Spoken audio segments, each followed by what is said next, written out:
Beijing is Victor Gao. He's chair professor at the Soochow University in Suzhou, and he was also interpreter for Chinese leader Deng Xiaoping and has a deep understanding of the Communist Party. Victor Gao, welcome. The Chinese Foreign Ministry has said Indian forces, quote, provoked and attacked Chinese personnel in the Galwan Valley in Ladakh, where this violent incident happened. So this is all India's fault, is it?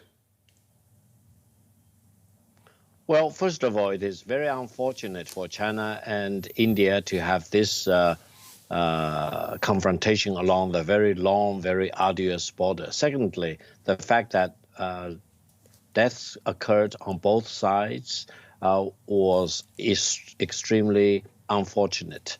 And third point is that fortunately no guns have been fired between the troops of the two countries.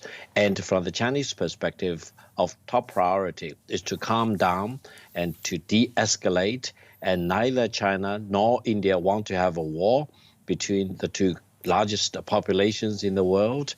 A war will be detrimental to both countries. And I think the top priority is to negotiate a peaceful settlement of the border conflict between the two countries. There's lots to unpack here, but you said, you talked about deaths on both sides. China hasn't confirmed any reports of deaths on its side. What do you know? Well, the fact that this did not involve any gunshots between the troops of the two countries is very significant. And I understand ever since the end of the Indian-China border clash in 1962, no gunfires had happened along the long border. And this time was no exception. This means that the two countries have been maximum restrained even when they come to blows with each other. And when you talk about bodily conflicts involving able-bodied soldiers, it is highly unusual that you will have injuries or even deaths on one side with nothing happening on the other side. However, so there have been deaths on the Chinese side? Has not published.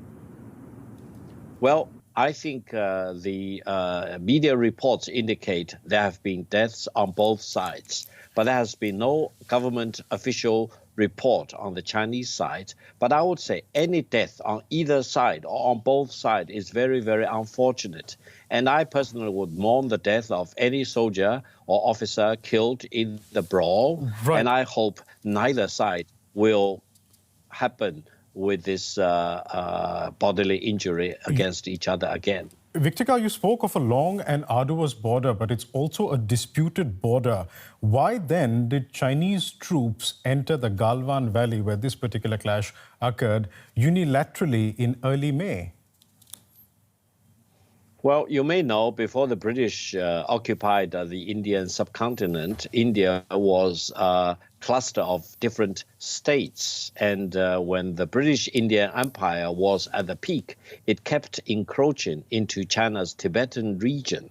And this actually caused a lot of border disputes after the British left, especially because the British carved out this so-called Mackay-Hong line, which successive Chinese governments have never recognized.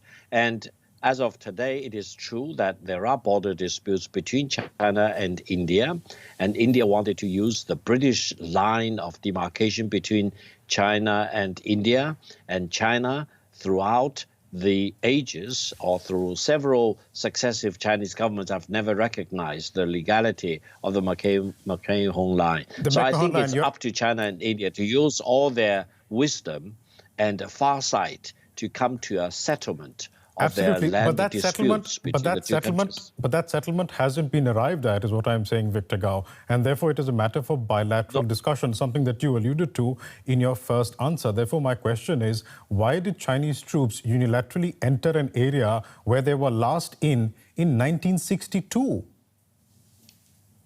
No, I don't think what you mentioned is accurate on the situation on the ground. China has been maintaining its part of the deal with the Indian side, and China from the very beginning has been urging no conflict, no bodily injury would happen, and China has been calling for maximum restraint. And the fact that China and India have never fired a single shot against each other ever since the end of the China-Indian border war in 1962. That is incorrect. There were shots fired in 1967 and 1975. But aside from that, you keep talking about no shots being fired. That is because of confidence-building measures, CBMs, that exist between the Chinese army and the Indian army. And they lay out quite clearly that no firearms are to be used in these engagements. That is the reason why no shots have been fired, is it not?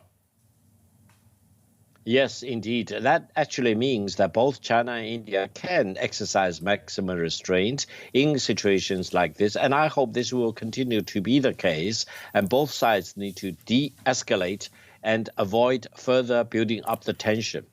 You speak about de-escalation. There is a lot of anger and shock in India. What is the message from China to India today?